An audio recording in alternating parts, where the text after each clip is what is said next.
Welcome to Just a Bit Outside, the baseball movie podcast brought to you by Bucko Banter. Today we review Mr. Baseball, a movie about a washed-up MLB player who gets thrust into the NPB and has to acclimate to Japanese customs, like taking your shoes off before entering the clubhouse and drinking Coors in the bathtub. Rockin' 101, she compliment my taste. Whiskey in my lemonade, cause I like the way it tastes. Best seats at the Pirates game, they let me run the base. Yeah, my time is like my money, cause I can't afford to waste. Wifey is a lawyer, take my date to my dates. Order steak by the plate, send in case after case. Run my race at my pace, clear the grass of the snakes. Mr. Christopher Miller, how the heck are you? I'm doing great, man. I'm feeling energized. I have been doing a lot of meditating after watching this. I've been doing a lot of I've been out in my Zen garden after this. I've truly found. I think I've rediscovered myself and my passion by spending the last 6 days in Japan. This movie, you were like, hey, just why don't you pick one? Because you had the last couple lined up and we had kind of game planned it out. And I was like, all right, I'm just going to pick a random one. I had never heard of this movie. I was just looking at movie posters and saw this one. You judged a book by its cover? This movie poster is insane. It is absolutely ludicrous. You can look it up. It is a gigantic Tom Selleck leaning over into the Dragons baseball stadium. The manager is like looking up, screaming in fear. The baseball bat just has Tom Selleck in huge letters across it. And the tagline is the biggest thing in Japan since Godzilla. Yep. The movie poster is absolutely bonkers. And I was like, well, that has to be the one that we're doing. This is it. I'm in. And it really didn't disappoint. It really did not disappoint. So, we are doing Mr. Baseball. This was an October 2nd, 1992 release date. The director, we're going to have to figure this out because I found like 19 pronunciations of his last name. I heard both in spoken word. I've heard him both referred to as Fred Skepsy and Fred Shapizi. I hear more Shapizi. I like Skepsy though. I think I'm going to go Skepsy. He's an Australian Italian. Mm-hmm. And we're filming a movie about an American baseball player in Japan. We got some real diversity going on here. Tom Selleck, Ken Takakura, Aya Takanashi, Dennis Haysbert of Major League fame, which he did this movie post-Major League, which is so interesting. Yeah, because I think out of all the movies we watched, or I guess we didn't watch Major League yet, but one of the only baseball movies that ever made a pile of money was Major League. Other than that, like it's making a movie about baseball is kind of a guaranteed way to lose so much money. And he just dipped back into the well in between Major League 1 and 2. And then finally, Toshi Shioya. This is a great one. Let's get cracking. The opening scene here is just like so cheesy and ridiculous. It opens up on a aerial view of Yankees Stadium, and it is empty. Like it looks empty from the aerial view. And then the lights are on though. The lights are on. It zooms in and you see Tom Selleck, whose character's name is Jack Elliott. He's a bit of a washed up first baseman for the New York Yankees. And it's a full count. And there's a strike. And the commentator says, that'll even up the count at 3-3.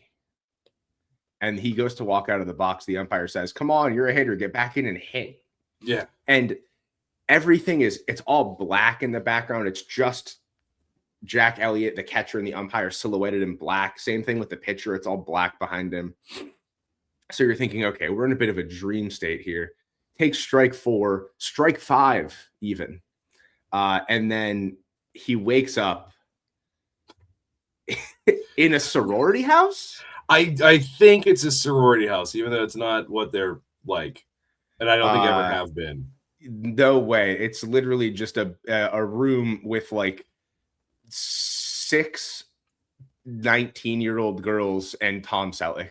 It looks like a like a Victorian orphanage where it's just like a room full of like single beds. It looks like they all have tuberculosis. Yeah, but it's just like a bunch of Hello Kitty shit on the walls. So just to let you know, these girls are in college. They have the decorations of 8-year-olds. Fred Shapizi was like, yeah, I mean, a 19-year-old girl is all into like My Little Pony and like Polly Pocket. We're gonna need more unicorns here. Yeah, it's really weird. He like slinks off to the bathroom. It does have an incredible line in this because they wake up hungover, and the young woman says, "What'd we have last night? A gazillion brews." As soon as she said that, I'm like, buddy, we just got a new thing to say. Dude, I'm never not saying that. Man, it's been a tough day. I'm gonna need a gazillion brews. So good. I said it yesterday after work. It's so funny. Like literally the second scene of the movie drops a gazillion brews on you. It's just so good. That's how I knew that this movie was better than I remembered. 100%. Just amazing. And then in the next one, and remember, this movie comes out in 1992. In the next scene, there's also a great one. There's a rookie on the team, and they're at practice, and they're explaining to him how everything's so important. You have to run the bases. You have to hit. You have to field. And if you make any errors, you're going back down to the banana league. This is pre-Savannah. Pre-Savannah. They knew then. They knew then. So good. This also stars, and you will know his name off the top. I can't remember the guy who is in literally every single baseball movie. Art LaFleur. Yes, who is in he's Babe Ruth in Sandlot. Yeah, Babe Ruth in Sandlot, and he's in. He's Eddie Seacott? No, I don't remember which one of the Black Sox he is in. Field of Dreams. Yeah. This guy is he loves baseball. Yeah. Super sick. He's the manager. And shortly after practice, well, actually, we're in practice now. We see my next note is we run into Jack Elliott's agent in this scene. And I need to talk about this. It is a ponytail jump scare. Because he's just like kind of walking towards the camera and turns, and it's like, oh wow, that is a ponytail, and it is big. Every single time I see a ponytail, and this is going to be maybe a little bit of a deep cut, and if you are outside of a set number of years of like millennial and maybe a little bit older, probably you just go look it up. Demetri Martin has an incredible joke where he has a huge sketch pad and he has just places appropriate for a ponytail, right? And then it says, a horse is behind, yes. My dad's best friend's head, no. And that is just it. Like this guy, you cannot be a major league agent and have a ponytail that looks like that. You just can't do it. It's bad. He's looking like prime, like Paul Heyman. It's not. He really does. It's not good, man. It is. I have it written down. Doc the agent has insane ponytail because he looks like a normal dude in the first shot, and then he turns and pow. Dude, it looks like he was going to cut a promo and send the Big Show out, dude. It looks like the tail of a pony.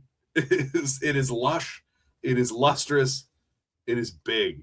He looks like Paul Heyman. That's crazy. He really does. Like Paul Heyman, but before you tell the kid they're sending the banana league, he hits him with a hot foot. He does. The hot foot, man. I've never seen it in person. I would kill to see the hot foot in person. The ultimate baseball dugout prank. And it seems to be perfectly executed. Like he's disarming when he comes up and he's getting his mind on other things while setting him on fire. He sets the rookie's shoe cleat on fire. And I'm going to let you in on a little secret here. This is going to happen multiple more times in this movie. Yeah, because the hot foot's hilarious. Now, Doc, the agent, says to Jack Elliott, listen, man, one, you're bad. And that's pretty much the biggest issue. He hit 235 in the past season. And 2, he was recently caught at 4 a.m. doing 120 miles an hour with 2 individuals in the car that he was maybe potentially paying for some services, and or we don't know. We're not sure exactly who those individuals were. It's a safe space. We're not here to judge.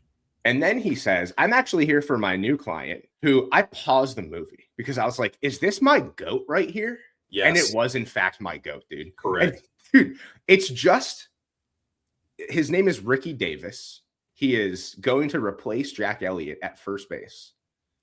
And it's just Frank Big Hurt Thomas hitting absolute megaton bombs. They are showing it, and he is just crushing baseballs. Okay, we're gonna make an executive decision here because we're gonna take an aside, and I just need to wax poetic about my goat here. Okay. Frank Thomas is the best power hitter to not have been linked to steroids ever. Yeah, absolutely. Maybe barring the new guys, like barring guys that started playing like in the mid to late 2010s, 2010s, maybe. Okay, then name a couple that are better. Are you going to take Schwarber over Big Hurt? You'd be insane.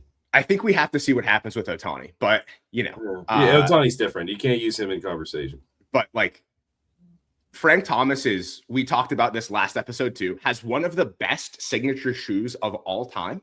A Reebok. The Reebok Big Hurt trainers, they're unbelievable. He has hit 521 home runs clean, 2-time back-to-back MVPs. I mean, this guy's just an absolute dog. Shout out Frank Thomas. This is a Frank Thomas stan podcast. Put the stamp on it. The furthest I've ever seen a baseball travel was in the 94 home run derby at Three Rivers. Frank Thomas hit a ball that had to go 600 feet. Had to. He hit it well into the yellow seats in the third deck. It had to go 600 feet. It had to. And he has potentially the best nickname in sports history. I like when a nickname is the big blank. Yeah. The Big Hurt, the big unit, the big ticket, the big ticket, the big baby. Yeah. Like that's just it's a good one. The big biscuit. And got everything. I will say Shaq kind of drove it into the ground because he was just, the big Aristotle, the big cactus, the whatever. The big Aristotle's so good. It's so funny. But the Big Hurt, he named himself the Big Aristotle, and they just still couldn't shoot from the key. They just couldn't do it. Couldn't hit a free throw to save his life. Shout out Frank Thomas. He's just in this movie to just hit bombs, and it's amazing. He's in this movie for like 19 seconds. And he wows in those 19 seconds. Yeah, they keep calling him the rookie. He's so good. And he just strokes dongs. He says, well, anybody can pull the ball. And then Frank Thomas hits a Scud missile to right field and pulls it. And you're like, oh, dude, God damn it. And speaking of God damn, we go to the next scene where he is in the manager's office. And both the manager and Jack Elliott say God damn about 14 times in a 10-second span in this scene. It is literally every other word out of their mouth. Hilarious. Yes. Where it's like dueling banjos, but that's what they're going with. They're just going with goddams. Jack Elliott's pleading this case. He goes, I'm still good. Last season, I led this club in 9th inning doubles in the month of August. A real Tim Kirchin stat right there. It's sabermetrics is ruining the game, man. And then he talks about places, he is informed that he is no longer going to be in the MLB, that he was getting shipped elsewhere, and they were taking calls from all possible suitors, except there was only one. And I know you were really hyped about this part. I will let you talk about what he exclaims when he is talking about where he is going. So this movie takes every possible opportunity to just shit on Cleveland. At every turn. He's going to do this multiple times, but he's so mad that it might be Cleveland. In other words, you can tell he's like pondering retirement if he has to go there. And at the time, the Indians. Now I assume he still hates the Guardians. He says, "Tell me it's not Canada." And the manager says, "It's not Canada." He goes, "Not Cleveland. Say it's not Cleveland." And it ends up being Japan. He's being sent over to the Chunichi Dragons. So it's not Cleveland. It's not. So he's getting sent over to play in the NPB to play for the Chunichi Dragons.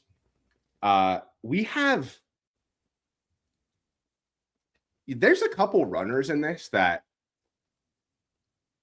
maybe some of them we won't even say. One of them is he talks a lot about mustache rides. He says that on loose with mustache rides. He says it on multiple occasions. Now, I will say this. Tom Selleck, I mean, if you ponder upon my visage here, you will see that I have a mustache. And Tom Selleck is, number one, my mustache hero and guru. And two, in my opinion, probably the most attractive man to ever live. Peak ideal male specimen, Tom Selleck. And he is letting everybody know it in this movie. Yeah, he's definitely flexing it. I mean, he had the quads for it, he had the calves for it, because this was the king of the 5-inch inseam, rocking some luscious chest hair. Dude, he was wearing the tiniest shorts I've ever seen in my life. Yeah, these might be 4-inch inseams in this one. They might be even smaller than Magnum PI. He gets to Japan and he hands everybody, when he gets there, one of his baseball cards. And, he's telling everybody, you can collect them, you can keep it, you can trade it. Just no sitting on my face. It's whenever the interpreter tells him that you can't put a business card in your back pocket, it's disrespectful. So that's how he interprets this. Don't sit on my face. We're going to let that one just percolate for a little bit. Then he's being driven to the stadium and he just doubles down on the Cleveland hate. Which he says something. This part is, it's a little insensitive culturally. This is his first experience in Japan, and he's clearly uncomfortable, and he wants to take a moment here to introduce the people of Japan to the hatred of Cleveland that he carries deep in his heart. They're in the car, they're riding around. They are in Nagoya, which is a real life city. And he says, "Where's all the temples and rice paddies?" Not cool. It looks like Cleveland, except I can't read the signs. That part's cool. Yeah, this is an anti-Cleveland. No, I'm just kidding. We don't want to alienate any of our Cleveland listeners. This is all in jest, folks. Well, this was 90s Cleveland. It was a different time. Oh, okay. Yeah. Anti-90s Cleveland podcast. Yeah, like, listen, I remember 90s Pittsburgh and grime. We get to his apartment, which is fairly flicks on a little Knight Rider. Pretty sick. Big Knight Rider guy here. Big Knight Rider guy. And flicks on CNN Sports. Who do we see? None other than Ricky Davis, just absolutely turning the ball into a laser beam. So, and they give his stat line. It's completely insane. He's like 4 for 5 with 3 home runs in his debut. Like, come on. He's just God. Yeah, that's just. Right. They signed Steve Nebraska. For real. Like, he is God. He's off to the locker room the next day, and we meet the other American player, Max the Hammer Dubois. And he says, "Don't ask why they call me that." Which. Leave it at that. You can use your imagination on that one. Leave it at that. We find out this is where and both of the things I referenced in the intro are true. The first one of the customs that he must acclimate to is taking the shoes off before you get into the locker room. He steps off 1 foot on the floor. Everyone freaks out. He puts on these tiny little sandals that certainly don't fit Tom Selleck's feet. The manager immediately tells him he must shave his mustache. And That's not happening. Not happening. Not happening. I mean, if Selleck still has it. If Tom Selleck shaved his mustache in this movie, I would have turned it off immediately, and we would have done the pod for the first 12 minutes of the movie. And then I would have been like, didn't watch the rest of it, don't care. It wasn't worth it. Wasn't worth watching. Correct. So just a couple of characters to introduce. Again, we've met Jack Elliott. We've met Max Dubois, the Hammer, who is played by Dennis Haysbert. We meet Uchiyama, who is the manager, Ken Takakura, and then Yoji Nishimura, who is played by Toshi Shioya. He is the interpreter. Now, one of the things that we learn now is that, one, and this is a running theme throughout the whole movie, Jack Elliott is an asshole. And two, that's not cool. And it's really not cool in Japan. And the interpreter, Yoji, is really trying to save face for Jack. So he is intentionally misinterpreting and basically just cleaning up everything that Jack Elliott is saying to the manager, to the teammates, to the press. Right. Which, here's a question. Is that cool? Because basically just lying. Like, I get that the intention is there, but like that's the one thing you can't do as an interpreter. Where's your integrity, man? I get why he's doing it. He's doing it with the best of intentions. But like, you should get fired for doing that because you're doing your job incorrectly on purpose. It is a bit of a double-edged sword. On the one hand, you're saving this whole experiment from going down in flames the second it starts. And on the other hand, you're just like lying and doing your job improperly. Not good. Like at one point, they're talking about how, he's going to have to fall in line with the culture and the traditions and the coaching style of Japanese baseball. And he says, yeah, I think I know a thing or two about baseball. I'm going to do things my way. And the interpreter basically cleans it up and says, he's very honored to play here. He's going to do whatever Uchiyama tells him to do, which is like just not the thing that he said. The complete opposite, in fact. Right. So we find out that this manager is very famous. He was a big-time baseball player in the NPB. He's a well-renowned manager who has very many records as a player and a manager in the NPB. So he is deserving of respect, is what the point of this particular discussion is. Then we cut to the field, and he tells all the ladies in the stands that he is talking to that they can get free mustache rides, which, he is wild thing to say. Your first practice, there is a bunch of people in the stands who, one, probably also just have no idea what you're saying regardless, except for one individual there. And then he's just being a creep. Yeah, just weird. Not good. However, there is one woman there who says, we have some business to attend to. I'm going to pick you up from your apartment at 9:00. And we come to find out that that is Hiroko, who is played by Aya Takanashi. This is Hiroko. And he's like, great. Sounds good to me. He hits a crowd. Saying mustache rides to the whole crowd is lunatic behavior. It's like, why would you do that? What are we garnering here? What do we stand to gain? He thought he stood to gain a date, which is what he thinks is about to happen. Dennis Haysbert wouldn't do that. Certainly not. Now, and we should talk a little bit about the kind of juxtaposition, if you will, between the two of them. Dennis Haysbert, Max the Hammer Dubois, he is an American playing in Japan, and he has very much bought into the culture and understood, okay, I'm not going to get anywhere standing out here. I'm going to buy in to what everyone else is doing here. Yeah, and he has found success in that. Yeah, he understands that Japanese baseball and American baseball are different games.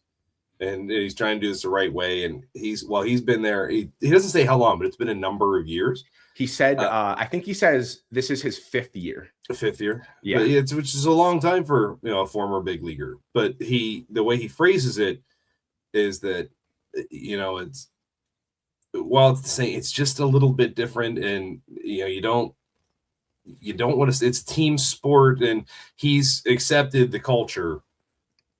Just the culture of the sport alone, not necessarily the Japanese culture, but just the way that he does it is while similar, different, and you have to respect and understand this. And then Jack's just like, nope, and lights a cigar. Yeah, he is. So he's a bad guy because he smokes. Stubborn. He's smoking all over the place here. Everybody's smoking in that locker room. Everybody's just ripping cigs. So he's getting a ride home with Yoji, the interpreter, and two things happen. Yoji again kind of pleads to him, hey, you need to basically fall in line here. The dragons must all work together in harmony for the team to be successful, which is a very profound way of saying teamwork makes the dream work.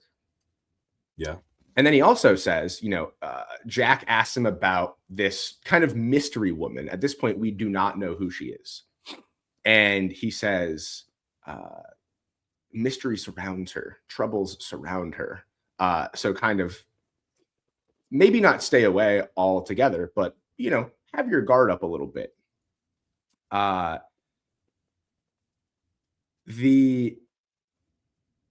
And I have a little bit of a gap in my notes here. That night, we have BP after that, I believe. Is that correct? Correct. Yes, we have BP after that. Jack is stroking it. I mean, he's putting these things on a rope, and he thinks he's putting on a show. But he looks over at Chief, who he will nickname. That's the nickname for Uchiyama, the manager. He calls him Chief, and he says, you got a hole in your swing. Your front foot is you're not stepping your front foot out far enough. Your top hand is off, right? Like you got a hole in your swing. So he brings in a decent pitcher, shows him up in BP. Oh yeah, he's throwing a fork ball, man. Nobody throws a fork ball anymore. They just call it a slurve. It really just looks like that he just chases outside every single time. Correct. It really doesn't even look like there's a hole in the swing. It just looks like he literally has the worst eye that there's ever been. And then he complains about the strike zones being larger, which is something that Max warned him about. That if you are a foreigner, that your strike zone is just massive. Tom Selleck's also like 8 inches taller than everybody else in this movie. He's huge. Except for Dennis Haysbert. And he's doing other things that is pissing everybody off, right? He's spitting on the fields. He puts in a big chaw and he's spitting on the field, and they say, hey, don't do that. That's disrespectful.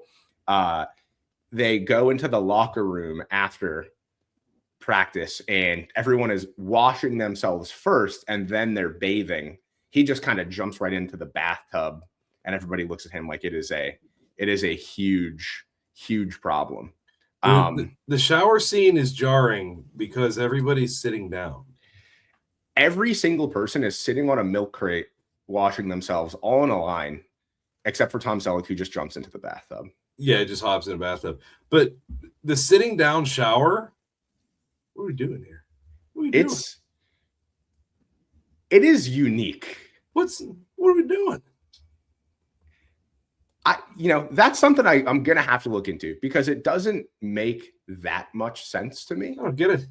Let's put the shower head up a little higher. Because they also have the wands and stuff. So it's like everything. You don't need to be sitting down. You don't need to be doing all that. It is interesting. There's maybe the best line in the whole movie in this scene. It is a little crude. Do we drop it in here? You go for it, man. I believe in you. I think we go for it, right? Because I laughed out loud. It is hilarious. He's in the bathtub and everyone's like, "What are you doing?" And he looks over and Max Du Bois, the Hammer, says, "You have to wash and then you bathe." And then random player on the team turns to him and in English says, "It's like jerking off before sex."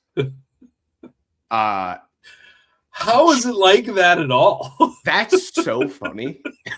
Like, I was laughing. That dude is so funny because his only role in this movie is to throw in like vaguely like American English phrases, and they're just like never right.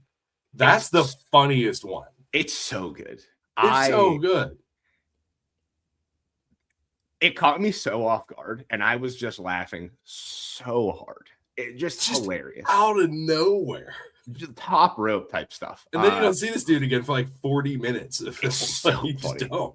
Just drops an absolute heater, and he's freaking off the scene. Now we're out at the bar, and he's with a bunch of other Americans who are living in Japan.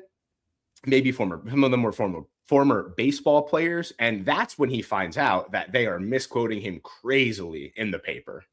Yes. And he is a little bit upset about that. He then finds out that there's kind of a different set of rules for foreign players, not, in writing, but as we talked about, the strike zone is bigger. You're not going to get any 50-50s. That's just kind of how the game works.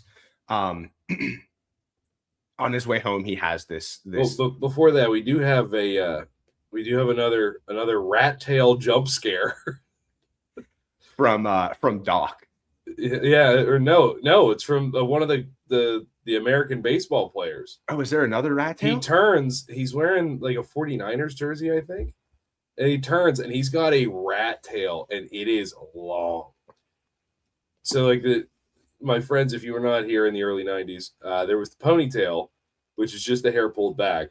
And then there is the rat tail, where it's just a little bit of hair, really, really long, usually braided. And it's a French braid rat tail. Dude, I'm telling you, go back and watch the scene again, because it's like crazy long. I missed it. It's a blink and you'll miss it rat tail, because it's very, very thin. Looks like we got like 8 or 9 hairs in this bad boy. It's our second ponytail jump scare of the movie, and we're like 35 minutes in. You just can't be doing that. You can't be doing that. Maybe ponytails were just huge in Australia. Maybe old Fred was like, "We got to get 2 of these puppies in here." Yeah, it's like keep them coming. So it's evocative of the samurai top knot. It is, yeah. I didn't even know we doubled down on the tails here. Dude, I'm telling you, just go back and watch that one scene real quick, because it is wild. That's too much for me. He leaves this bar. He's talking to Yoji again. This is when they have a discussion about Hiroko, the woman who he meets in the stands. Difficulties surround her. Eventually, he gets there, and they're in the car and they're having a discussion, because she says in the stands, we have some business to attend to. As we know by his character development so far, Jack Elliott only has one kind of business on his mind. And he alludes to that. And Hiroko says she's hilarious in this movie. Yeah, she is definitely the counter to him. It's so good. She goes, "What kind of business did you think I was talking about? Funny business? Monkey business? Did you think I was trying to get through your pants?" And he says, "Get in my pants?" And she's just not having any of it. And then he says, "Well, you know what? I kind of did think that, in my culture," and they're at dinner at this point. He goes, "In my culture, if a pretty woman asks someone out to go out to dinner alone at night, and she says, that means I have this written down and underlined. Just if you want to read it, quote word for word. Ready for party action. Ready for party action. The dinner scene to me is perfect. I love every second of it. She has the upper hand the whole time. He's trying to be funny. It has some absolute banger lines. Like the two of them, this is their peak scene right here. It's like the introductory scene. We kind of establish, the pecking order in this relationship, which is not right now a working relationship.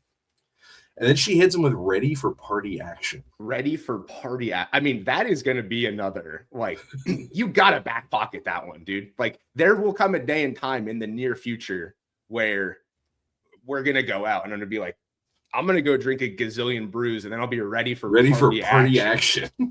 It's just so good. There's so many incredible lines in this movie that are like single line heaters that you just are going to add to the repertoire. There's another one later on that I know I will just absolutely run into the ground, and I cannot wait. You specifically texted me about this scene because you loved it. I'm gonna let you just take this one because you loved this. So they're at the restaurant, and she says, I've taken the liberty of ordering for us.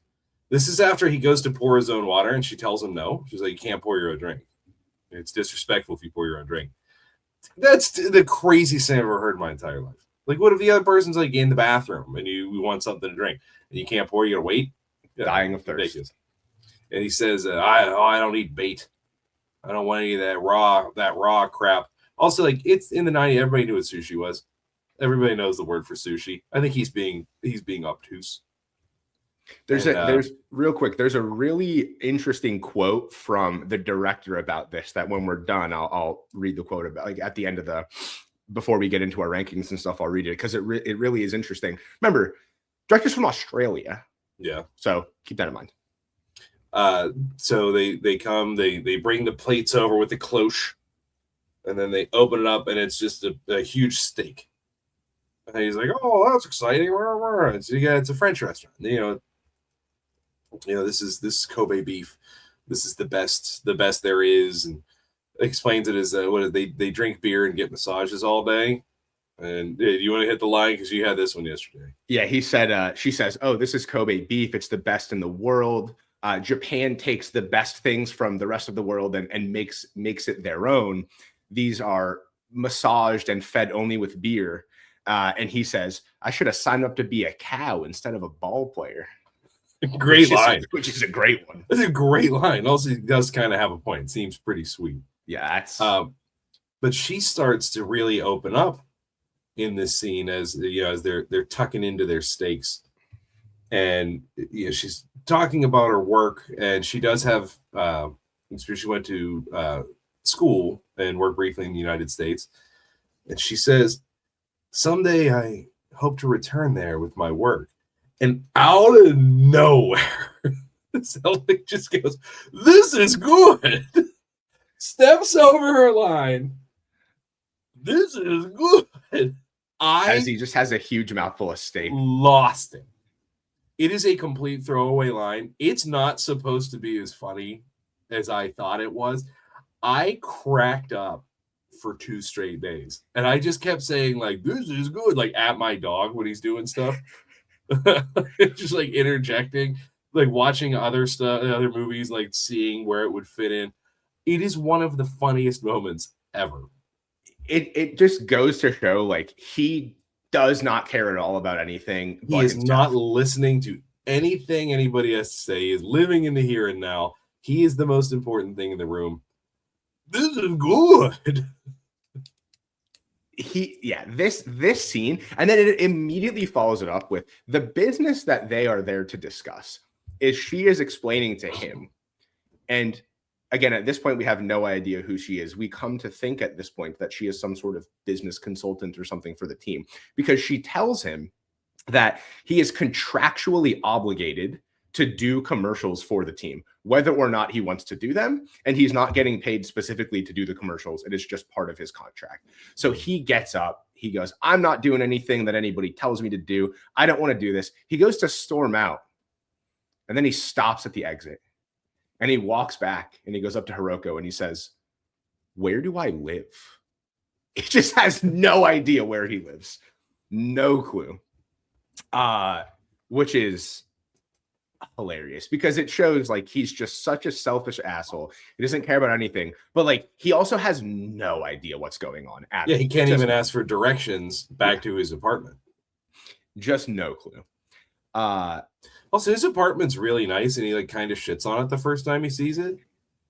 I think his biggest concern is that it's just small. But it is But nice. it's not. Like it's not like not small. You can see it. It's like many rooms. It's got a great view. Like he's even used by today's standards, that would be a really nice apartment. Well, you know what is a little bit small? That's the bathtub, and we'll talk about that a little bit later. A little bit. We're gonna see that tub again, brother. What I can't. That scene is insane. We'll get there. We'll get there. It's coming up. It's coming up. So patience. After this dinner with Hiroko, we go to the first game. This is a huge deal around the city. So kind of unbeknownst to us at this point, we don't really know how big of a deal Jack Elliott being here is. It's a huge deal. It's on all the TVs. There's a guy with a TV in his car. The pizza delivery guy. I love that dude. Crazy for 92. Super sick. It's all over. They have special banners going. Everybody's watching it. They've played this up like this is the biggest thing since sliced bread. There's signage in English, which is cool. It is. He hits a double and people are losing their mind. Pizza delivery guy drives into the car in front of him. Just gets into a car accident. When he just hits the car in front because he's celebrating, cracks me up. It's awesome. And then it's just one of the other runners is that they have an electronic signage on the Jumbotron that whenever he's up, it just does a little banner of something in English for Jack. The one before his next at bat is the best one. Smack it good, Jack. Okay, because I have another one that I don't remember when it came up. Smack it good, Jack is awesome. Yeah, I have Smack It Good and another one that I can remember the order. I wish we got more of the pizza guy. Yeah, because the guy clearly knows ball because he's got a baseball TV, like a TV for baseball in the car that he uses for work, and then he wrecks it because of the TV. But it just goes to show baseball is more important than your job. 100%.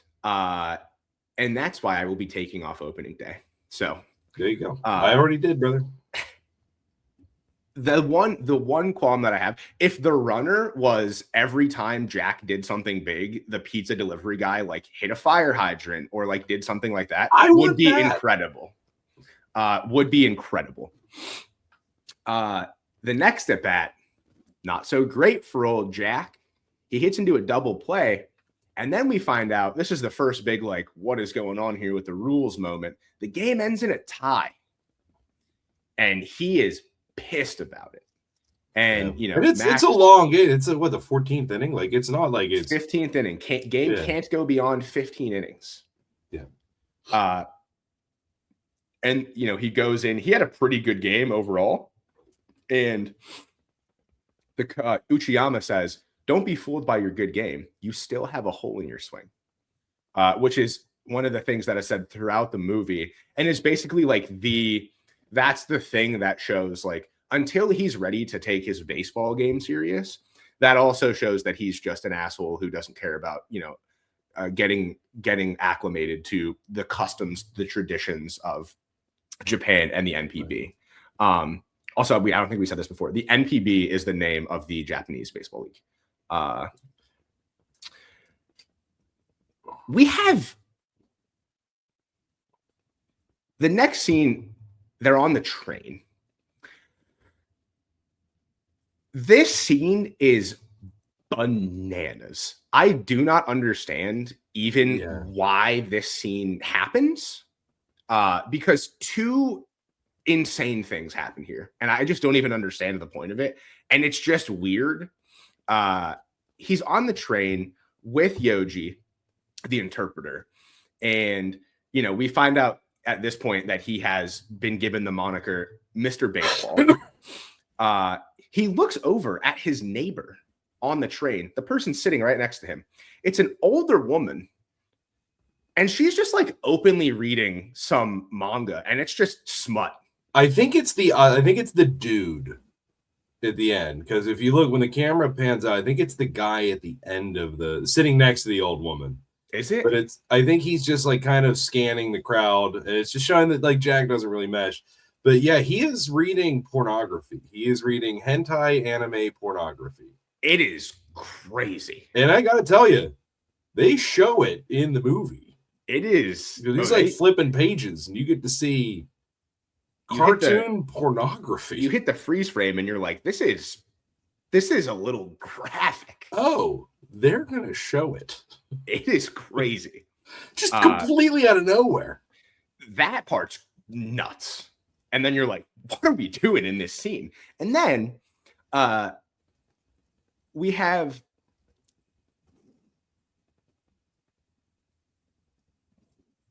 never mind. The other part that I'm thinking of happens after this, but they're also on the train. That part's just so weird. We get to the next game, and it's a big game against the Yomiuri Giants, who are the big dogs of the Central Division. They win the pennant every year. Historically, I looked this up as well. They are nasty. They're the big dogs. The Giants are like, they're like the Yankees of. Yeah, they're the team to beat, and there's beef there with Uchiyama. He's hated him for a long time, and now like the Giants are pretty mediocre, or the Dragons, I'm sorry, are a pretty mediocre team, and the Giants kick the shit out of him all the time, and it really chaps his ass. He's pissed, and in addition to that,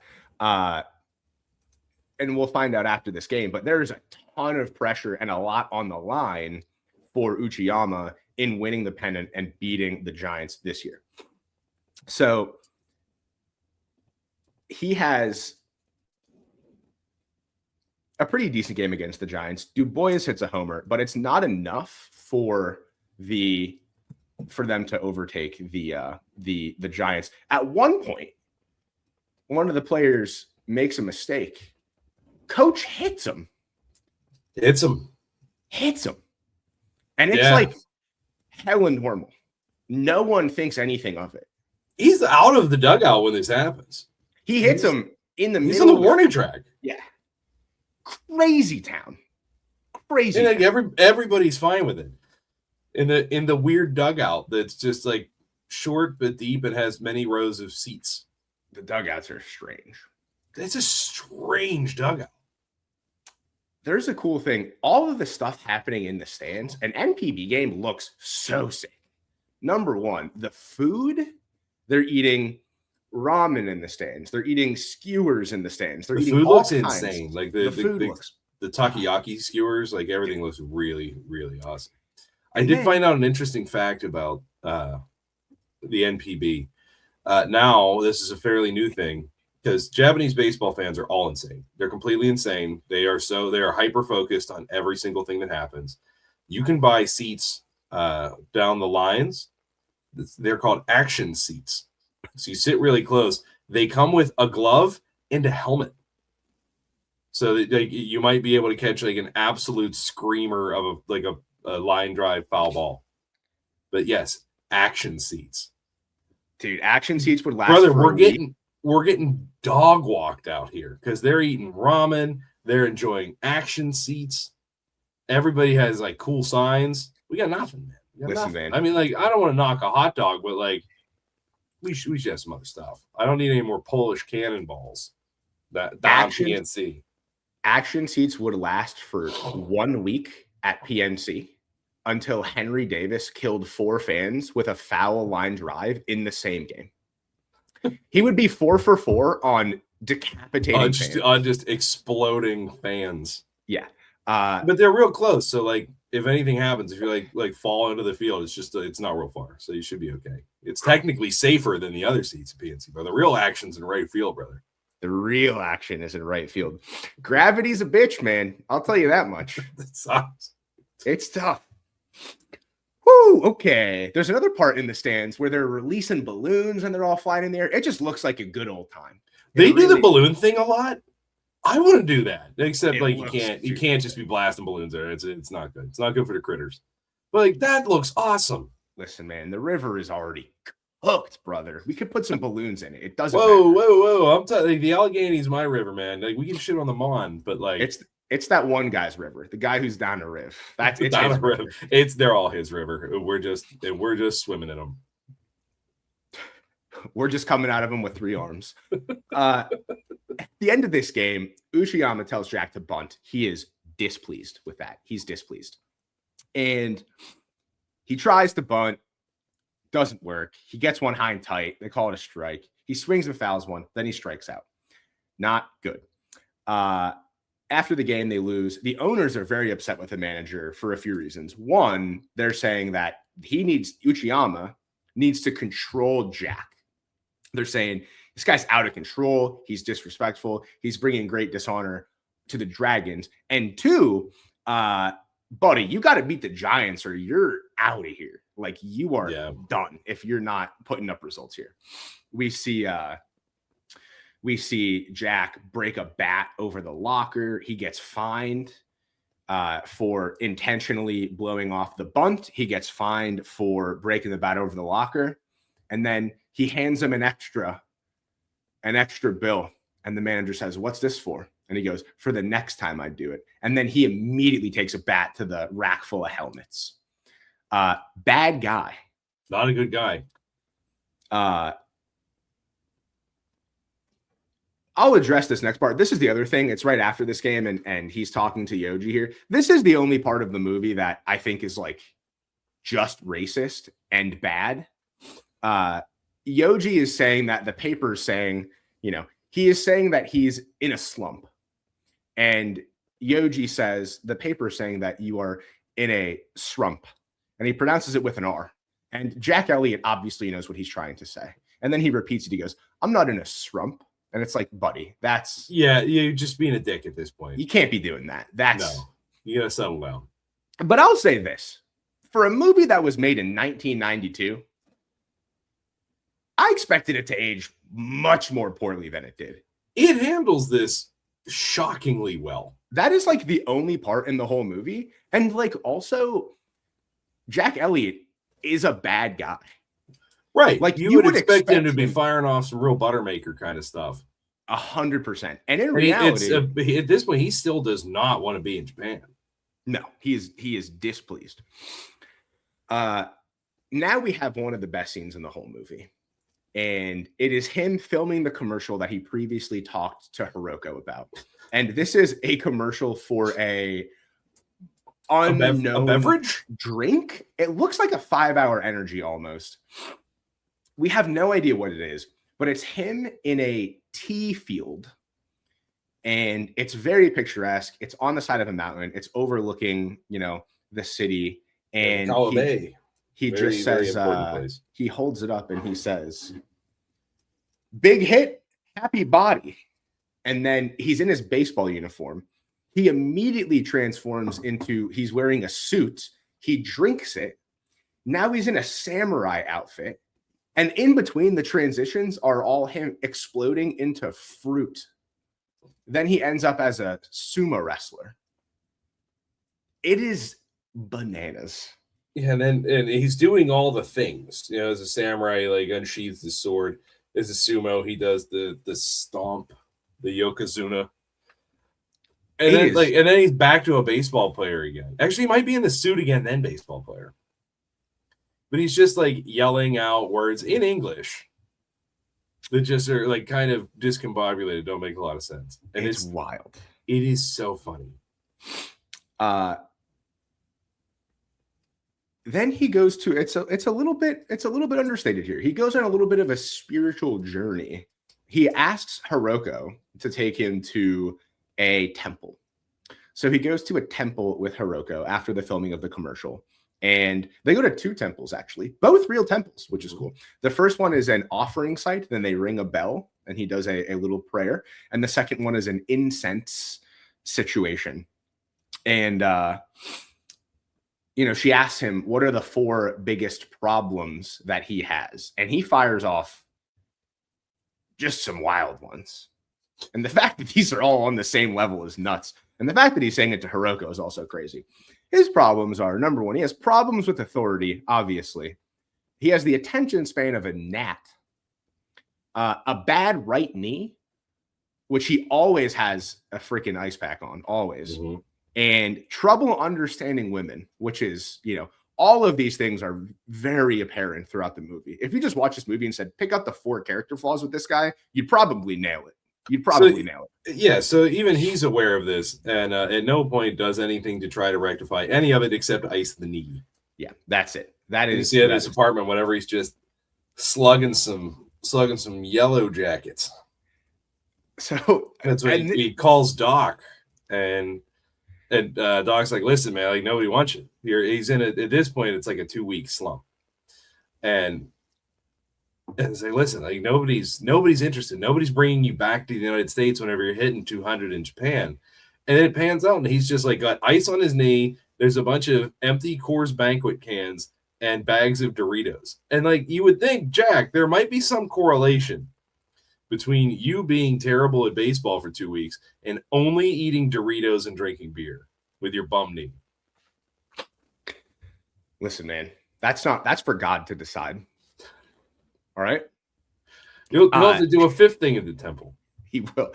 And you know what he's cleaning up? He's cleaning up all those empty beer cans and all those bags of Doritos when he invites Hiroko up to his apartment. And he says, "Would you like to come up for some tea?" And she says, "No, thank you. How about another beer?" So they go up to his apartment. And this scene, you might think that you know what's going to happen here. You're not right. You're not right. Crazier. Because at that point, I was like, oh, this is going to be. And then I was like, wow, it's way crazier than that. Correct. So they get up. He's freaking shoveling all the Dorito bags and the empty beer cans into his bag, into a trash bag. And she just comes out of the room and says, "Oh, I drew a bath for you. Your bath is ready." And he's like, "Excuse me?" And she's like, "Get in the bathtub." Yeah, get in the bathtub. Cracks a beer, hands it to him. He's like, "Why are you not already in the bathtub?" So he gets in and he's just laying there and she's talking to him from the other room. You see a hand enter the room, snatch the towel. She puts the towel on and is now sitting behind him. And he's in the bath naked. He puts a little washcloth over his. The washcloth is funny. It is good. And she is massaging his shoulders and like sponge bathing him from behind. And she says, "What is your deepest fear?" This loser, this idiot starts talking about a baseball game in Boston. I mean, this guy's read the room. This guy's an idiot. And then, I mean, what are you doing? He talks about this. Then she just starts kissing him, kissing his neck. I mean, it is wild. There's not a lot of consent in this scene. This scene's bananas. I paused the movie to text you, and I said the bathtub scene is absolutely insane. It's yes, and it's like at a jarring point in the movie. Like it slows down the pacing. It's it is wild. Because before this, you're like, Hiroko is like a business consultant for the team, and then she like pretty much shuts him down. No monkey business, none of this funny business. I'm not trying to get. She's not ready for party action. And now, throw a couple Coors in there. It's party action time. It might be time for party. Crazy. This scene is maybe the most ridiculous scene in any of the movies that we've watched so far. It's nuts, dude. It's nuts. It's crazy. And then it just cuts, and we're in the next game. And he's arguing with the umpires. He gets told not to do that. His teammates are sick of his antics. He gets called white trash. He lights the captain's shoe on fire, gives him the old hot foot for the captain. Hot-foot's Mukai. He calls him Mookie the whole time, which is kind of foreshadowing for the Dodgers. He calls him. And then it doubles down on him being an asshole in the next game as well. He gets hit in the head, and it's an accident. And you know it's an accident because the pitcher kind of tips his cap. Jack doesn't care. He charges the mound. He tackles the pitcher. He accidentally catches Yoji with the right hook. He smokes the interpreter. It's just not good. The whole thing is bad. And the owners tell Uchiyama to suspend Jack indefinitely, and that Uchiyama his ass is grass. He is out as soon as they find a new manager. So this is just bad news for old Jack Elliott here. And now things are going to get a little topsy-turvy. Things start to get kicked into overdrive here. We have Jack and Hiroko, and they're a thing now. We cut from strictly business to party action in the bathtub to now they are a thing. They're like crammed into her Volkswagen Scirocco or whatever the hell she's driving. Rabbit, they're going steady. They get to her dad's house. The grandparents are there, and they come out and they're displeased. So it seems like they don't know that Hiroko invited Jack, and they're displeased. And then we see the real surprise. She goes, "You got to meet my dad. He's in the garden." Dad comes out from the garden. It's Uchiyama. It's the manager. And he goes, "What the hell?" Which is hilarious. It's so funny. So this whole time, Jack's been doing party action with Chief's daughter. Right. You can't be doing that. And to make matters worse, Uchiyama speaks fluent English, who has not spoken a lick up until this moment. So he knows all the shit Jack's been talking on him the whole time. So now Jack's even doubly embarrassed between the party action and the understanding of the language. It's not going great for Jack. It's not. Jack realizes it is coming crumbling down around him at this point. So Hiroko smooth things over enough to have dinner. They're eating ramen. Everybody's slurping crazily. She says, this is polite. Cringeworthy, Jack's attempts to use chopsticks. Brutal, dude. Like, awful. He's slurping crazily. Everybody's slurping crazily, and then Jack takes to the next level. It's it now becomes a slurping contest. Then there's the pivotal scene where Uchiyama needs a drink, as does Jack. They both hold the cup up, and Hiroko has the decanter. And she pours Uchiyama's first. And Jack is pissed. He grabs it. He pours his own drink. Now there's a problem. Then he rests his chopsticks in the bowl. Also a problem. Bad luck. He's just fumbling the bag here. He can't win right now. He again gets told there's a hole in his swing. Hiroko storms off. And now there's a little bit of a bonding between Uchiyama. And she tells Uchiyama and Jack like why they pissed her off for like a very legitimate reason. Like, she's not wrong. Like, you only care about yourself. You only like you're too damn stoic all the time, and you're too stubborn. And like, just nails it. And now both the guys are like, oh shit.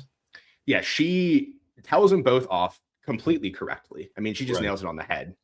Storms out, and Uchiyama says, she is calculated. For sure, this was all intentional. Basically, he's saying she is correct, and this is her attempt to set us up to mend our relationship, work out all the kinks, and get it ready to go. And they do it eventually, have that discussion. And now they're kind of on the same page.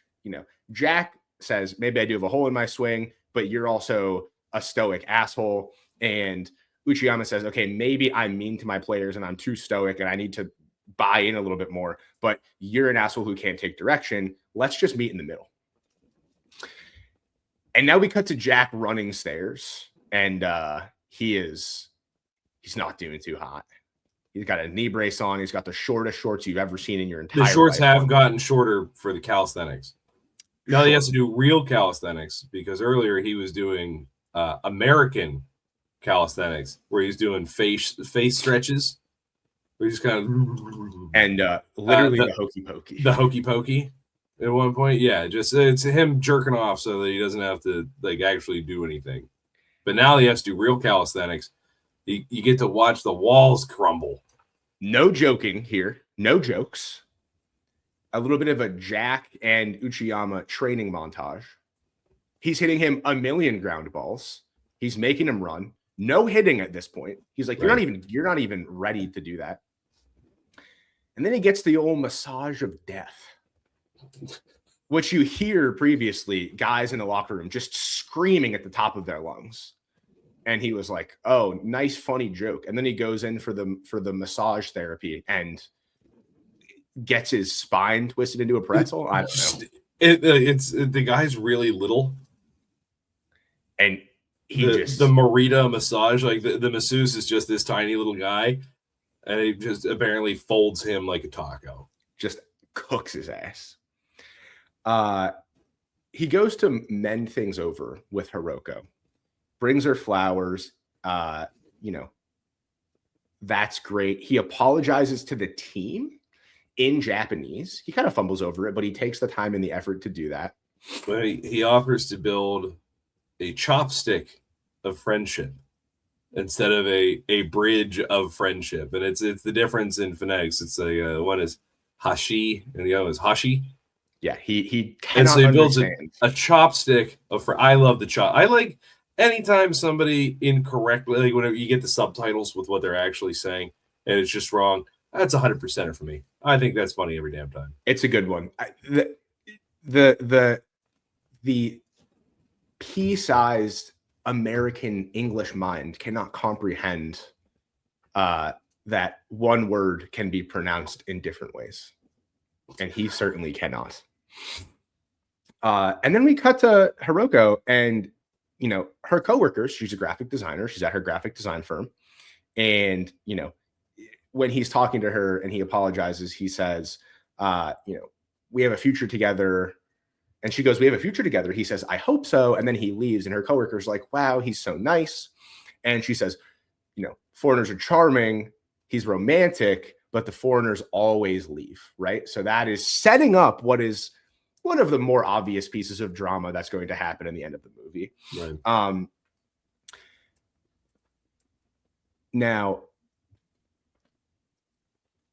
there's a part here which is also awesome, where he tells Yoji that he cannot be misquoting him any longer. And he hits him with just because you speak English doesn't mean we speak the same language. Fire line. Great line. The maturity from Jack is on full display with a line like that. Then to finish the airing of the grievances and the mending of all the relationships, he goes to Uchiyama's house. He tells him to just relax a little bit. He's so uptight. They couldn't get a greased BB up their butt, which is hilarious. This is a real thing, this tradition. I didn't know that this is real. Usually I don't do it in somebody's house. But getting drunk with your boss and then telling him off. Like, that's a real thing. They still do that. Wow. But yeah, you're dangerous. Yeah, everybody's kind of allowed to be a dick when they're drinking, and then you just like kind of hash it out, and then you're done with it. And then we don't talk anymore. But the greased BB, can't put a greased BB up your butt. That's pretty funny. That's a good one. That's a good one. He tells him, Uchiyama says, baseball is work, not fun. And he says, baseball is grown men getting paid to play a game. When you were a kid and you picked up a bat and a glove, I'm sure you weren't dreaming about going to work. Got his ass. Absolutely got his ass. The baseball should be fun line comes up a lot. Yeah. Quick aside, their house is so sick. It's unbelievable. It's so cool. It is just, yeah, it's exactly what you think it is. It is so pretty. It's so nice. There's a scene where they're just sitting and they're drinking, and then you're just like looking behind Uchiyama at all the stuff in the back of their house, and there's like just a whole suit of like samurai armor just like chilling in the back. You're like, dude, it's so cool. It's so cool. Their house is amazing. The garden is sick. The whole thing is awesome. The garden is insane. It's just so cool. Now we're all on the same page, and now it's ass kicking time. Right. Now it's time to go kick some ass. They're ready for party action. They are ready for party action. But who's meddling in the party action? The owners. The owners are saying, hey, listen, Uchiyama, this game's serious. We're going to tell you how to manage this game because we want certain strategies followed. The other big issue here is that the montage of Jack being good results in him tying Uchiyama's record for most games with a home run in a row. So, one. And it's 7. Like, that's a lot of games with a home run. It's a lot of games. So the owners do not want Jack hitting a home run because that will disgrace the team and it will take the record away from a renowned player and manager. And what they definitely don't want happening is for him to break the record and they lose the game to the Giants. That's like catastrophic scenario. And this is also whenever, like, you know, he's not being pitched to. So then nobody's giving him the opportunity to hit a home run. He like flips the bat upside down at one point. Because nobody's throwing it anyway. They're not throwing anything in the zone. So he's like, hell with it. That part's awesome. Prior to that, though, Mukai, who's the team captain, is giving everybody a pep talk. He's specifically addressing Jack. He's apologizing to Jack for not, you know, at least hearing him out, meeting him where he is a little bit. The whole time, though, it's just a ploy. He hits Jack with the old hot foot. Yep, the old switcheroo. Love that part. Then the game gets serious. Like you said, they're intentionally walking Jack. They're not even giving him a chance. The Uchiyama's listening to some things that Jack said. He leaves the pitcher in a pretty tough situation, lets him work out of it to build up some confidence. That ends up working out in the pitcher's favor. The second at bat, they try to intentionally walk Jack again. He steps into it, strokes it. Umpire calls him out, says his foot was on the plate. Manager argues it, which before was a big no-no, but now Uchiyama's... There's no argument. Like, it's the call is the call. Uchiyama is bought in. He's arguing. Cut to the Giants. The Giants are hitting some dongs. They're up at this point. Jack gets the team to put on some rally caps. Somebody gets hit and the cap. Oh, Jack gets hit. Pitcher doesn't tip his cap. Bench is clear on this one, which is good. We have our second hilarious sign, which I think is probably the other one that you have written down. What do you have as the other one? I have guts ball. Guts ball. Dude, that's awesome. We're playing some guts ball. Dude, that's amazing. Du Bois, I think, hits a 3-run homer. He crushes one. And then eventually we get to bases loaded. Jack is up. They want him to bunt. Chief comes out, Uchiyama, and says, swing away. He gives him the sign. Jack calls time. He goes up. He goes, did I read that sign right? He goes, swing away. Swings, he misses. Swings, he fouls one. Now, I didn't think we'd ever see it again. Didn't think. But he gives us the old Mr. 3000, dude. The drag bunt. He with bunts. 2 strikes. And I think there's 2 outs. There might be. I have definitely 2 strikes. I know that for a fact. Insane. And not only does the first run score on the bunt, but the pitcher picks up the bunt and he's racing down the line with Jack. And Jack says, Robin's racing, buddy. And he gives a little sweet chin music. Drops the ball. So Jack is safe at first. Now the runner who was on second coming around to score. Slides in, safe at home. Jack's the hero. Jack doesn't break the record. He's not selfish. Hits him with the Stan Ross. Mm-hmm. Dragons win the pennant. Everybody's happy. Uchiyama goes back to the owners. They're stoked. And he says, you're going to keep me on? And they said, we're going to keep you on. And then he goes, it's going to cost you, Chief. And he says it in English. Amazing. Amazing. You might have to help me out at this part. I flubbed here because what I didn't say was what happens prior to this, which is he gets a call from Doc. And Doc says, Dog. This is what causes some tension between Jack and Hiroko. Jack offers. He said, "Listen, like the Dodgers just they lost somebody. You know, you're playing really well. We're flying out to watch this game. The Dodgers are in, I forget where it was, like Milwaukee on Saturday, and you could be in the lineup." So Jack's excited about this. You know, this is all he's wanted was to get back to playing in the States. Tells Hiroko that, and she does not share his optimism. So she ends up storming off, leaving him. You know, these things are different, and you know, what do they really want? I thought you were, I thought that what we had was unique. You know, everybody was right, blah blah blah. But so we get Doc in the stands watching with the Dodgers. Whenever he, instead of hitting a home run, drag bunts his way to sweet victory.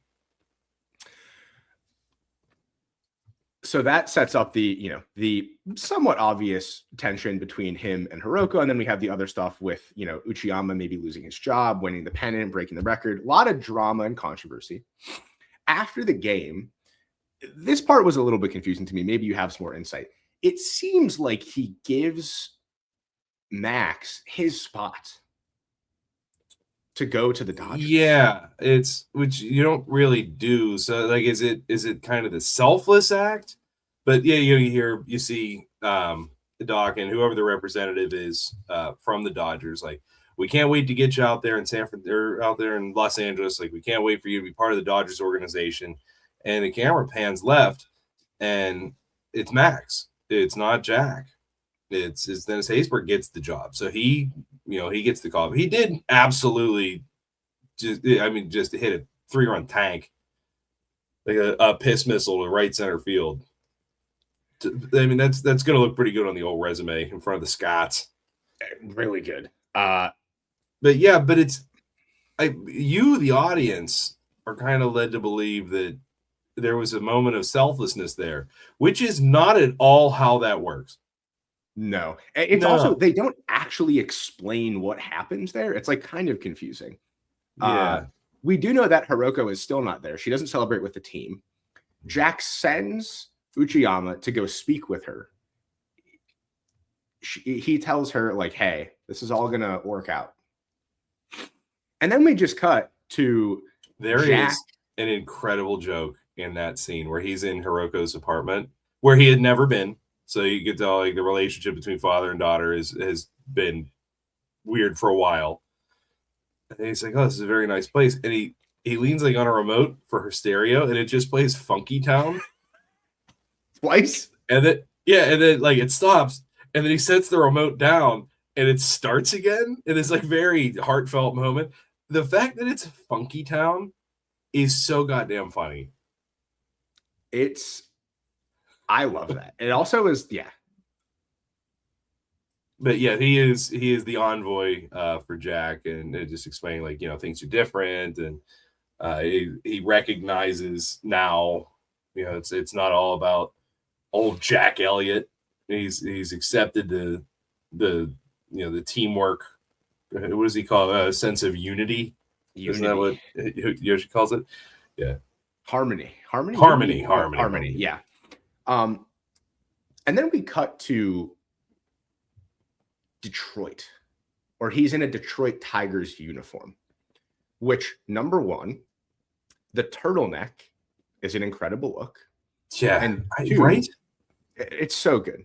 And two, and I'll say this forever, and it's always been true, and it always will be true, Detroit has some of the best branding of any baseball team ever.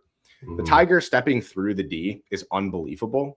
The Gothic D is just it's one of the best hats. There's like 5 truly timeless hats, and that's way up there. The one where they also have, like, the cracked out tiger who just looks like he scar-faced a whole mountain of cocaine. The 60s one, yeah, where like he has like people eyes. Dude, love that one. Yeah. I think they still put that on their alternates. They have a bullshit Chugi 2020s adapted version of that hurts Did you my just whole use soul. Chugi? We still say Chugi? Dude, look at the new made up logo. It's Chugi, bro. It's Chugi. I just haven't heard that in a while. I'm excited. I'm here for Chugi. Chugi can come back. He's in Detroit for spring training, and you're like, dude, is this guy actually a huge dickhead? And he's mashing some dingers. You think he's out BP, ready to play himself, but then it cuts to the stands. Hiroko's in the stands. And there's a part before that, a quote that I failed to mention, but when he tells Hiroko that he is going to have a chance with the Dodgers, she is upset. And she says that, number one, she is not a glove or a bat that you pack up and take along with you. Fire. Incredible line. She says, number two, I'm not going to wave to you from the stand like some blonde Bambi. And he was like, do you mean bimbo? And she's like, it doesn't matter. And then three, he tells her to cool her jets. And she says, my jet's temperature is just fine, which is so good.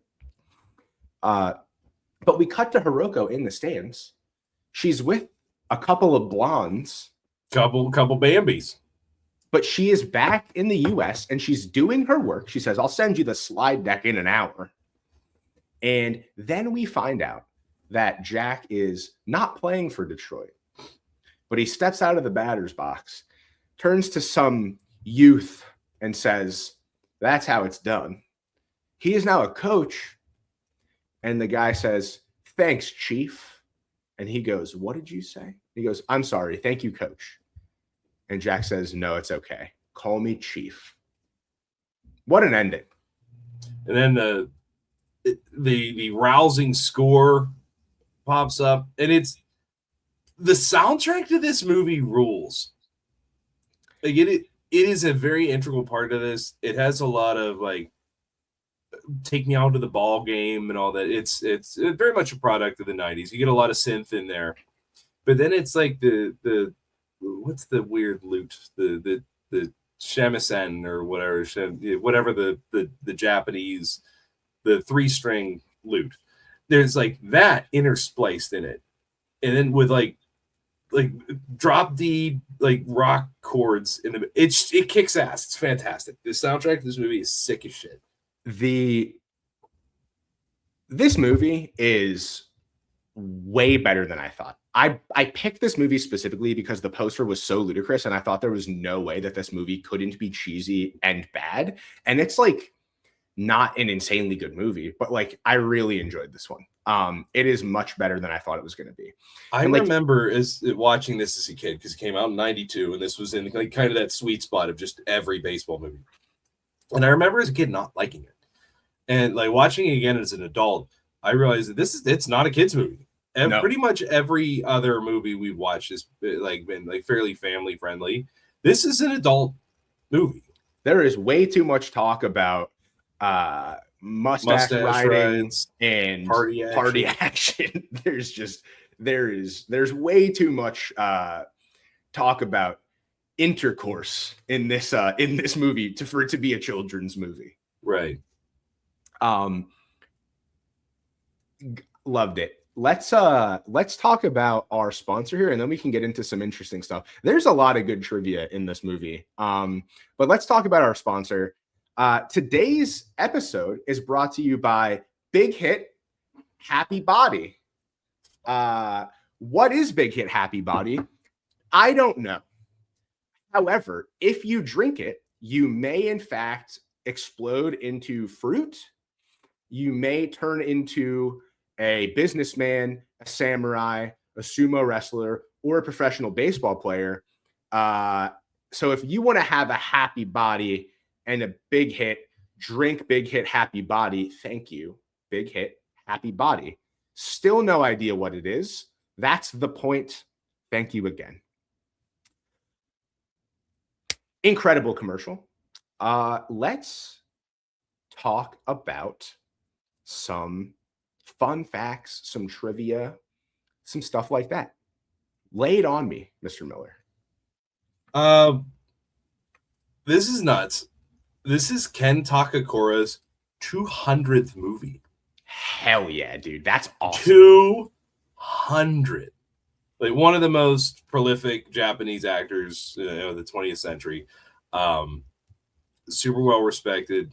The fact that this is 200 for him is insane. Insane. That is a crazy body of work. Kind of based on a true story. A lot of these, like the Uchiyama's character, based on an actual dude. Tom Selleck's character, kind of an amalgamation of other American ball players that went over. The upside down bat thing happened in a game. Really? That did happen. I have the guy's name written down. It was against. He was I don't have his name, but he played for the Hanshin Tigers, and he was an American baseball player. He was their Babe Ruth. He was out there just clobbering balls, and they were walking him. So he went out, he turned the bat upside down in a game, which is just sick. Like, what an absolute form of protest. I got two things about one of the teams that you just named. So in the movie, we see them play every team in the Central Division except for the Hanshin Tigers, who used to be called the Osaka Tigers. Now, I'm going to give a little bit of a plug to Ebbets Field Vintage. They just had a sick sale, 70% off. I bought 2 NPB jerseys. Didn't know we were doing this movie. Actually, got them for Christmas. Thank you, Mom.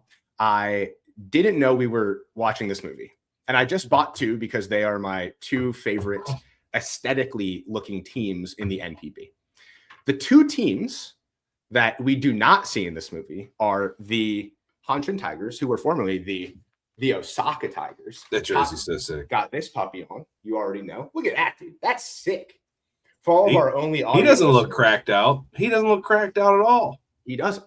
For all of our audio only listeners, watch this on YouTube. You could see a sick jersey that I got. The other team that they don't play is the Tokyo Yakult Swallows, who used to be called the Sankei Adams.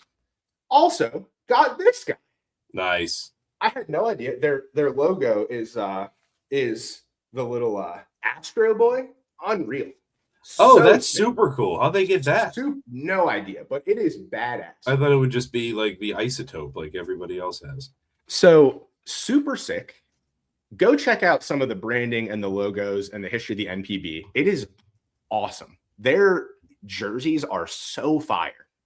They're incredible. But those are the 2 teams that they do not play. They play everyone else. All of the teams are real. All the teams that they play are real. All of the uniforms are like legit. It's the stadiums are real. Yeah. Like it is filmed, like 90% of it is filmed in Nagoya, which is the city where the Chunichi Dragons play. It's filmed in their accurate stadium where they played in the early 90s. Super cool. All the extras in the games are volunteers. They're extras. It's truly extras. There's not an actual game going on. It's just a movie.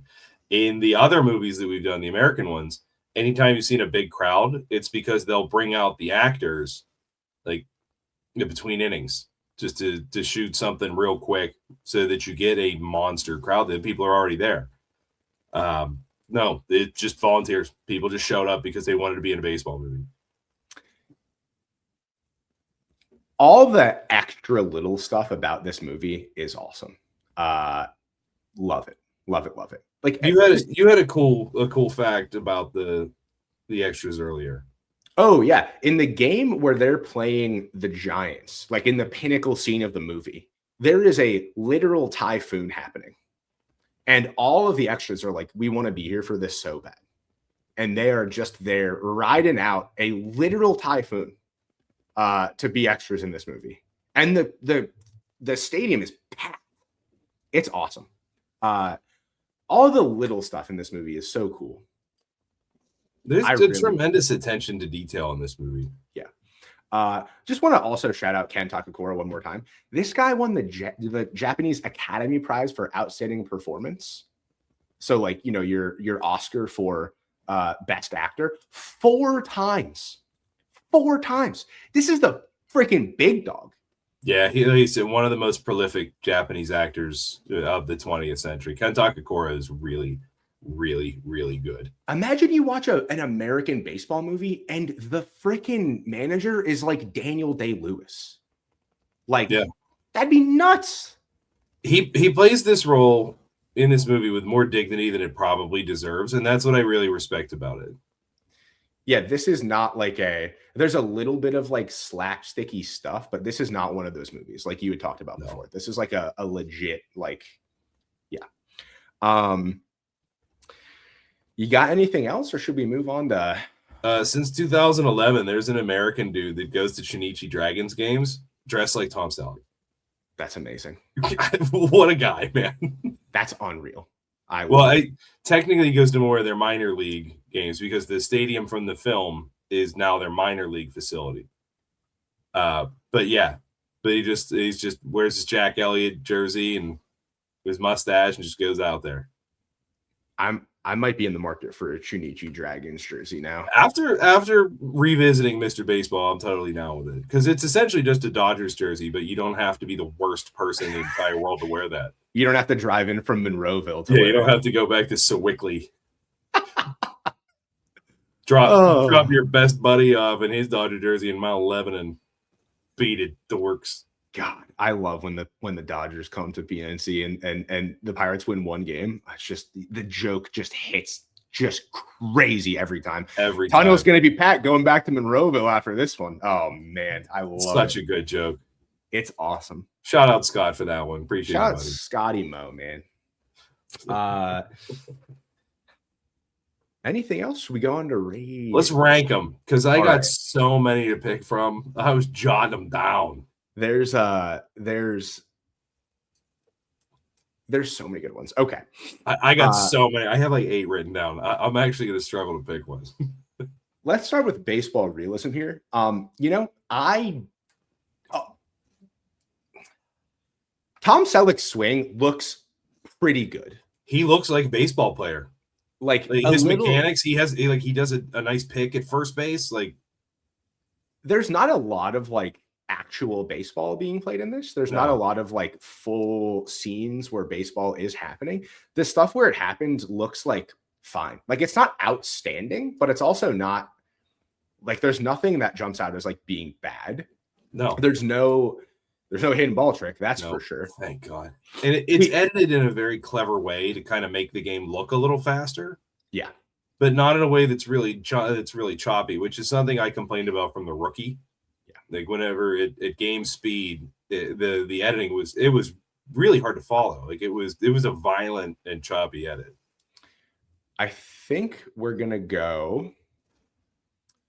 It's not like outstanding, but I think it's not outstanding because of just the way that they chose to show the shots. And I don't think that's necessarily their fault, but you don't really get a huge sense of like how good the baseball is.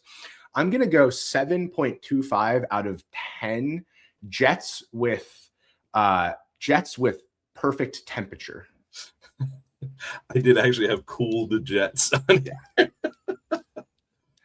I'm going to give this a 6.8 out of 10 ponytails for baseball realism. Yeah, that's a good one. Ponytails that's the first one I had written down. And I was like, that's a good one. Like I said, Doc the Agent has insane ponytail is written there. I think my other favorite note, apropos of nothing, because I was going to put hentai mags in there. I just can't do it. One of my notes is game ends in tie, Jack is bummed. Not bummed, hentai man. I was going to go train porno mags, but I decided to switch it he does get yelled at for smoking on the train the second time he's on it. Yeah. But in the first time, there are people smoking on the train. They're smoking everywhere. Smoking on the train. And it's like he gets yelled. I think it's because he's smoking a stogie. It's a I think that is correct. I think that's the difference. So you can hear people like coughing. Like people are smoking cigarettes on this train. You can see they're smoking. They smoke in the dugout. They smoke in the locker room. They smoke everywhere. It looks cool, man. Damn right. Let's go to movie rating. This is better than I thought. I thought for sure that this was going to be the first like bad score that I gave a movie. I was proven wrong. Let's go I'm going 70 out of 100 with an opportunity for improvement on a rewatch. I actually do want to rewatch this at some point. I'm going 70 out of 100 guts balls. Yeah, like I said, I went into this pessimistic because I had seen it many, many years ago, and I just remembered not liking it. But watching it again, like I did enjoy the movie. It's not a perfect movie. It's pretty long. It's longer than it probably should be. An hour 50. Yeah, and there are only a couple parts where Selleck is like kind of like really gets to flex the goofy part, like the slurping of the noodles and the happy body. And then at other times, like it tries to be serious. Like Selleck is the perfect role for this, like the perfect guy for this role, I should say, because he's like a tall, handsome guy, but he's also always been really good at like that self-deprecating kind of humor, and we don't get too much of that. So it like I said, kind of feels like it pulls its punches. The one thing I always said I wanted in a baseball movie is I want there to be heart, and there's not a tremendous amount in this one. It's like I said, it's more of an adult movie, so it's more about his relationship with Hiroko and with his coach than it is about the game of baseball. I also feel like he doesn't actually learn his lesson. No, like he doesn't other than like the chopstick of friendship. Which I love. I love the chopstick. I don't know why. That just absolutely tickled me. I think it's the 8-year-old that's still in there. Yeah, he does get a kind of like half-ass like apology, and like he kind of learns his consequences, but not really. But not really. Like, they still win, and he doesn't actually care about hitting a home run 8 games in a row, and he still gets to go back to the United States and bring his girlfriend with him. Like nothing. He's just a dick, and then he's not for 1 game, and then he still gets everything that he wants. Right. So, also, I'm going to parallel this real quick. I'm going to steal just 10 seconds. I just saw Marty Supreme, and that's the same problem with that movie. Marty's a huge asshole in the whole movie, and then at the end, he just like gets no bad consequences. And I watched both of these movies on back-to-back days, and I was like, somebody has to get in trouble. What the hell? You can't just be a bad guy forever and just live with it and get everything you want. What the hell, man? That's my 10-second diatribe on that. Oh, well, with that being said, I am going to give this movie 62 out of 100 Kobe beef steaks. Yeah, this is good. It is so funny. I liken it to the scene in Dirty Work where he's trying to pay off the homeless guys to make a scene, and he's talking, I wasn't always this way, and I got to I was watching my daughter, she lives with her mother now, play soccer, and a cop asked me to move along, and it was at that point I knew that I was at my here's your $2. That it is that scene. It just does not care. Eventually I've never been back to the States, and I just there's like the trepidation there, like maybe I'm not good enough, and but one day I'd like to return there with my work. This is good. Just the steak is too good to care about anything heroic. It is so stupid. It's just insane to me that the next time they go out after that, it's party action, bro. Party action happen. The one thing I wanted to say before about Fred, this guy doesn't know ball like that. And he said as much. And he said, I'm Australian. He said, working with Tom Selleck, he was extremely helpful getting the baseball thing right and getting the American pride thing right. So, like, very clearly, this character is supposed to be a huge asshole who's very much, at least the stereotype that the rest of the world gives to Americans, bold, brash, not caring, like very selfish, which he certainly is throughout the movie. And Selleck, like, definitely pulls that off perfectly. Yeah. And Fred was like, who's a member of the Australian Order, by the way. This guy's like hot shot, huge deal. 2 kind of goats in this movie. So surprisingly good for me. It is better than I remembered. I was pleased with this. It definitely has some moments. The baseball's good. A little long. But other than that, like I recommend this movie. I recommend the movie as well. Anything else, or should I go into my very specific? We do get to see Tom Selleck wearing the Detroit Tigers hat at the end of the movie, the classic Magnum PI look. We do. He is a proud Detroiter. Dude, the turtleneck is so good. That was a good look, man.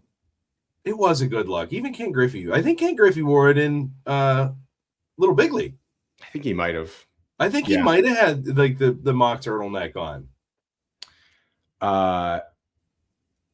Shout out Ken Takakura. Shout out Fred. Last name. Not going to butcher it any further. Shapizi. Skepsi. Shout out the Detroit Tigers and Turtlenecks. Shout out the Big Hurt Frank Thomas. And also, actually, I have to give a one more special shout out. I've learned that our main demographic apparently is that we crush with the moms.